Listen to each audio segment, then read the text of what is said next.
Hi చిన్నారులు, ఈ video మీకోసమే. ముందుగా మీ అందరికీ వినాయక చవితి శుభాకాంక్షలు. మనం బుజ్జి వినాయకుని అయితే చేద్దాము, మట్టి వినాయకుని చేసుకుని పూజించుకుందాము. అందుకే నేను కాలువ దగ్గరికి అయితే వచ్చాను. ఇది గౌతమి గోదావరి పిల్ల కాలువ. ఎంత బాగున్నాయో కదా ఇక్కడ మట్టి వినాయకుని చేయటానికి అనుకూలంగా ఉంటుంది. మన ఇంటికి 4 ఇళ్ళు తర్వాతే ఈ పిల్ల కాలువ అయితే ఉంది. ఈ కాలువలో మట్టి మనం వినాయకుడు చేసుకోవటానికి చాలా బాగుంటుంది.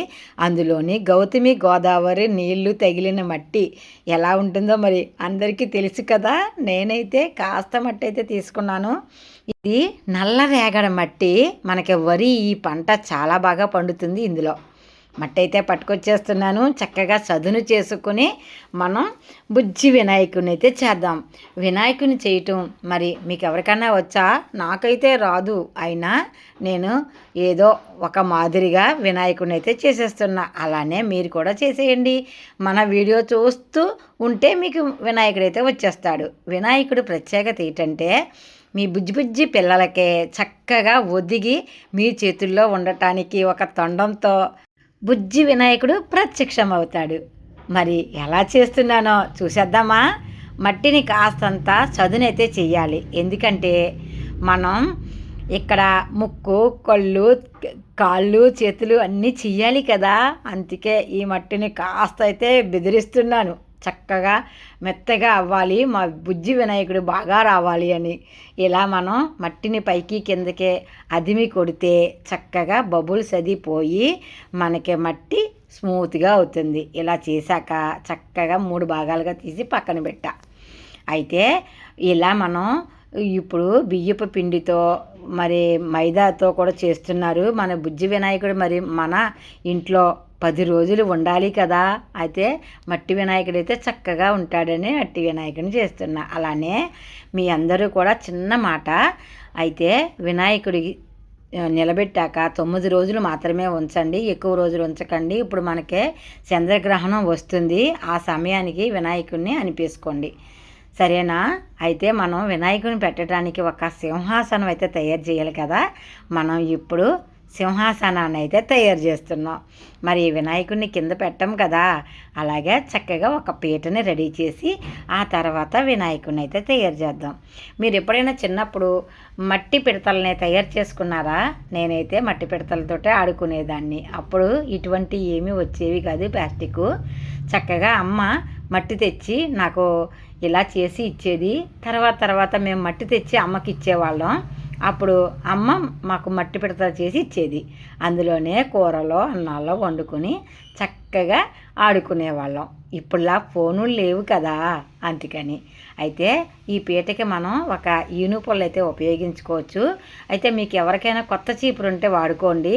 నాకు ఇక్కడ ఈను చెట్టు ఉంది కాబట్టి, మనకి కొబ్బరి చెట్టు ఉంది కాబట్టి నేను ఒక పుల్ల తెచ్చి ఇలా కొత్తదే నేను రెడీ చేసుకుంటున్నా. మీకు ఒకవేళ ఈ అవకాశం లేకపోతే చెట్టు కొమ్మలన్నా సరే సన్నటి పుల్లల్ని తీసుకుని వాడుకోండి. చూసారు కదా, మనం అక్కడ మనం తయారు చేసి పీట ఎలాగైతే ఉందో అదే మాదిరిగా ఇక్కడ నేను మట్టితో రెడీ చేస్తున్నా. చూసారు కదా, ఎంత చక్కగా మనం ఆ సైజు కొలుసుకుని ఇక్కడ మనం పీటని రెడీ చేసేస్తామే. అలా కూడా పెట్టచ్చు అనుకోండి. అయితే ఇప్పుడు మనం ఇలా చేయటం వలన ఊడిపోకుండా ఉంటుంది. చూసారా, ఇలాగే అగ్గు పుల్లలను కూడా వాడుకొని మనం తయారు చేయొచ్చు. మీకు లక్క పిడతలు తెలుసు కదా, తెలియకపోతే అడగండి, నేను మీకోసం మరొక వీడియో చేస్తాను. మీకు అన్ని రకాల లక్క పిడతలనే తయారు చేసి చూపిస్తా ఎలా చెయ్యాలి అన్నది. నా చిన్నతనంలో చేసిన ఈ లక్క పిడతలనే మీకు కూడా చెప్పిన దాన్ని అవుతాను, సరేనా? అయితే కామెంట్లో నాకు తెలుగులో కామెంట్ చెయ్యండి. అయితే మనం ఈ సింహాసనం చేసేసాం కదా, దీన్ని పక్కనైతే పెట్టేసి ఇప్పుడు బొజ్జ వినాయకుడిని చేద్దాం. ఏ దేవుడి విగ్రహం చెయ్యాలన్నా మనకి కష్టం, కానీ బుజ్జి వినాయకుడు మాత్రం చాలా సులువుగా వస్తారు. ఎందుకంటే వినాయకుడికి తొండం ఉంటుంది కదా, ఆ తొండం పెట్టగానే వినాయకుడు అన్నట్టు మనకి తెలిసిపోతుంది కదా. ఇదిగో నేనైతే చక్కటి పీటనైతే రెడీ చేశాను. మనం ఇది పక్కన పెట్టేద్దాము. మనకు వచ్చిందా? మీకు సేమ్ నేను అక్కడ పీట మీద చేస్తున్నాను కదా, అలా మీకు అనిపిస్తుందా? సేమ్ ఇక్కడ కొంచెం సపోర్ట్ అయితే ఇద్దాము. ఇది పచ్చిగా ఉంది కదా, గబుక్కుని మనకి ఒరిగిపోతుందేమో అని నేను ఇక్కడ చిన్న సపోర్ట్ అయితే ఇచ్చాను.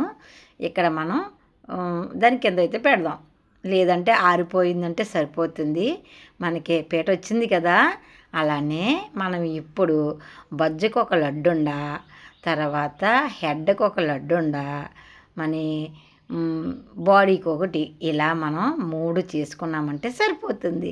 చూసారా, ఈ బుజ్జి వినాయకుడికి బుజ్జి ఎలా చేస్తున్నానో అలానే చేతులకి కాళ్ళకి కూడా మనం ఒక 4, తొండానికి ఒకటి, ఒక 5 ఒక రౌండ్గా మనం వీటిని తయారు చేసుకుందాం అంతే. తర్వాత చెవులకి 2 చిన్ని గోళికాయలు లాంటి సైజు చెవులకి చేద్దాం.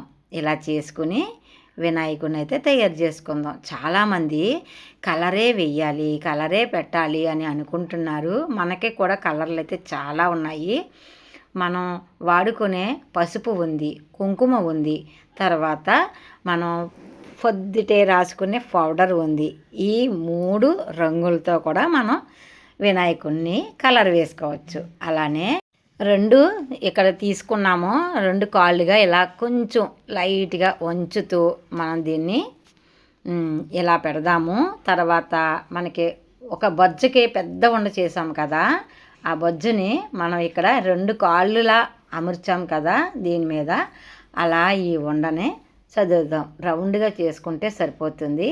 కొంచెం ఎడంగా పెట్టి అంతే, మనకప్పుడే వినాయకుడు షేప్ అయితే సకానికి వచ్చేసింది కదా.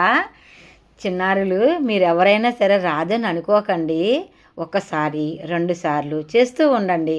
చేస్తూ ఉంటే వినాయకుడు మనకే వచ్చేస్తుంది అంతే.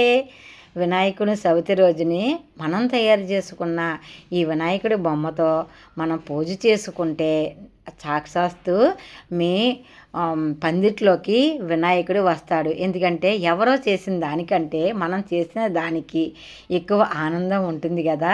ఇక్కడ నేను ఒక చిన్న కర్రపుల్ల సహాయంతో ఇలా మనం ఒక బజ్జికి ఒక కర్రపుల్ల గుచ్చి బాడీ పెట్టి, ఆ తర్వాత ఒక ఉండ సైజు చేసిన హెడ్ అయితే పెట్టాను. చెవులు కూడా మనం చిన్న చిన్న ఉండలుగా చేసి ఇలా ఒత్తితే చెవు ఆకారం వస్తుంది. వీటిని మనం చిన్న చీపురు పుల్ల సహాయంతో మనం ఇలా గుచ్చితే చెవులైతే అయిపోతాయి అంతే.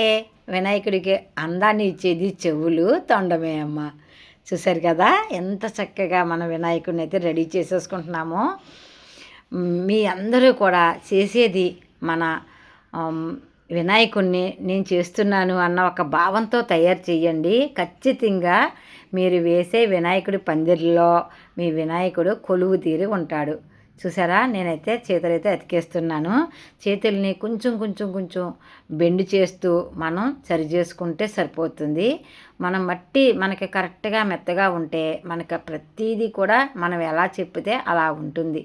చూసారా, ఒకటి అభయస్తం, మరొకటి కుడుము పట్టుకునేటట్టు ఇక్కడ పెట్టాను. వినాయకుడికి అసలు 4 చేతులు ఉంటాయి. మరి మనం మట్టితో తయారు చేస్తున్నాం కాబట్టి నేను ఇక్కడ 2 చేతుల్నే పెట్టడం జరిగింది. మీకు కూడా ఇది సులువుగా ఉంటుందని. అయితే మనం తొండాన్ని అయితే ఇలా అమర్చేద్దాము అంతే.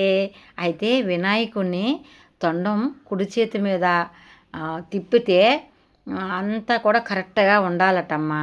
అందుకే నేనైతే ఎడమ వైపుకి తిప్పితే కొంచెం ఏదన్నా హెచ్చు తగ్గులైనా పర్వాలేదట. అది పెద్దవాళ్ళు చెప్పారు. అందుకే తొండాన్ని నేను ఎడమ వైపుకి ఉంచా. అలానే మనం ఇలా చేతులకి కాళ్ళకి ఒక 5 గీతలు గీస్తే అవి ఏళ్ళులాగా మనకి చక్కగా కనిపిస్తాయి. అలానే వినాయకుడి మరి నాకైతే ఇలానే వచ్చు, బాగా అయితే రాదు. కానీ నేను ఎప్పుడూ కూడా ప్రతి సంవత్సరం వినాయకుడిని నేనే తయారు చేసుకుని పూజలు అయితే చేస్తా. అయితే ఒక సంవత్సరం అయితే పౌడర్ను అలంకరించాను. మరి ఈ సంవత్సరం ఐడియా ఏంటి అన్నది ఆలోచిస్తున్నాను. మరి ఏం కలర్ వేస్తే బాగుంటుంది, ఈలాగా మీకు తెలిస్తే నాకు కామెంట్లో తెలియజేయండి. చూసారు కదా, అలానే ఇక్కడ నేను మిరియాలు కానీ లేదంటే మొగ్గలు లాలిక్కాయ మొగ్గలు కానీ పెట్టచ్చు. నేను లాలిక్కాయ మొగ్గలు అయితే అమరుస్తున్నాను. మరి ఏది బాగుంటుందో చూసి అప్పుడు మనీ మారుద్దాం. చూసారా, ఇలా చక్కగా వినాయకుడిని అయితే తయారు చేయటం జరిగింది. మీరు కూడా ఇలా మట్టి వినాయకుడిని తయారు చేసుకోవాలి అన్న ఉద్దేశంతో నేను ఈ వినాయకుడిని అయితే చాలా కష్టపడి చేశాను. మరి లైక్ ఇచ్చి కామెంట్ ఇస్తారా?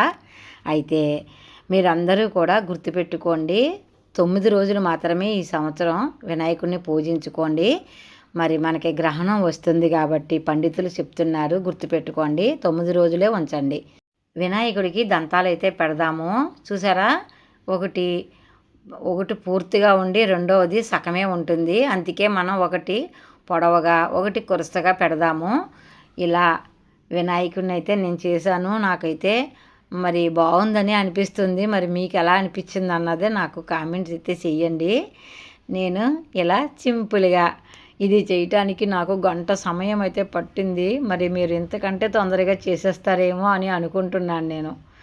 నాకు మాత్రం మీ బుజ్జి బుజ్జి చేతులకి వినాయకుడు తొందరగానే అయిపోతాడు. నాకు మరి పెద్ద చేతులు కదా, అందుకే లొంగక గంట సమయం అయితే పట్టింది. మరి మీకెంత సమయం పట్టిందో తెలియజేయండి బంగారాలు. అయితే మనకి వినాయకుడు ఎక్కడుంటో ఈ వెలక అక్కడే ఉంటుంది కదా, మరి వెలకని చెయ్యాలి కదా. ఇదిగో నేనైతే ఈ చిన్ని ఎలకనైతే తయారు చేశా.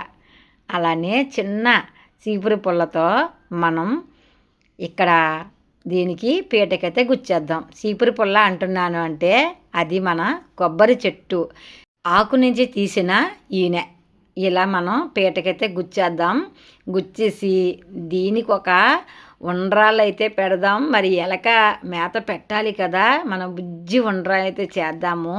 చేసి మనకి ఇక్కడ ఇలా అమర్చేద్దాం. చూసారా, వినాయకుడైతే మాత్రం నాకైతే మాత్రం సూపర్గా ఉంది. మరి మీరు ఎలా తయారు చేస్తారో నాకు ఎలా వచ్చిందన్నది మాత్రం చెప్పండి. ఒక సంవత్సరం ఈ పౌడర్తో నేను అలంకరించాను. ఇప్పుడైతే మరొక కొత్త ఆలోచనతో మీ ముందుకైతే వచ్చేసాను. ఇదిగో మనం వినాయకుడు అంటేనే పసుపు, పసుపు అంటే వినాయకుడు కదా. మనం పసుపు వినాయకుడినే ఎక్కువ చేస్తూ ఉంటాం. అందుకే నేను ఇవాళ ఈ పౌడర్ డబ్బాలో కాస్త పసుపు వేసి వినాయకుడికి కలర్ అయితే వేస్తున్నా. చూసారా, ఎంత చక్కటి ఐడియాతో మనం వినాయకుడిని అయితే తయారు చేసేసుకున్నాము. మరి మీరెందుకు ఆలస్యం చేయకండి, మరి ఇంకా మొదలు పెట్టండి. ఇంకా చూడండి ఎంత చక్కటి వినాయకుడిని పసుపుతో చేస్తే ఆ కలర్లో వినాయకుడు బంగారపు వినాయకుడిలా దగదగలు ఆడుతున్నాడు కదా. అలానే మనం పౌడర్ కలిపి ఇలా ఉండ్రా అయితే చేసాము. ఆ కుడుముని మాత్రం వినాయకుడి దగ్గర అయితే పెట్టాను. అలానే ఎలకకి కూడా ఒకటైతే ఇచ్చాను. వినాయకుడికి నేనైతే ఒకటే కోరుకుంటున్నా, మా పిల్లలందరూ నిన్ను పూజిస్తున్నారు కదా, వాళ్ళకి మంచి చదువు రావాలి అని నేనైతే కోరుకున్నాను. మీ అందరికీ కూడా చక్కగా వినాయకుడిని తయారు చేసుకుని చక్కటి పూజల్ని చేసి అనుగ్రహం పొందండి. మనం వినాయక చవితి 2 రోజులు ఉంది కదా, మనం ఆరిపోకుండా ఈ డబ్బానైతే దబ్బలిస్తున్నాను. మరి వినాయకుడు ఎలా వచ్చాడు అన్నది నాకు కామెంట్లో తెలియజేయండి. మీరు తయారు చేసిన వినాయకుడు అందంగా రావాలని ఆశీర్వదిస్తున్నాను. అలానే పిల్లలు ఎవరైనా చేద్దాం అనుకునే వారికి వీడియోని పంపించండి. ఈ వీడియో లైక్, షేర్, సబ్స్క్రైబ్ చేసుకోండి. మరి ఉంటాను. అందరికీ వినాయక చవితి శుభాకాంక్షలు. చక్కటి ఈ పండుగను చేసుకుని సంతోషంగా ఉండండి. బాయ్.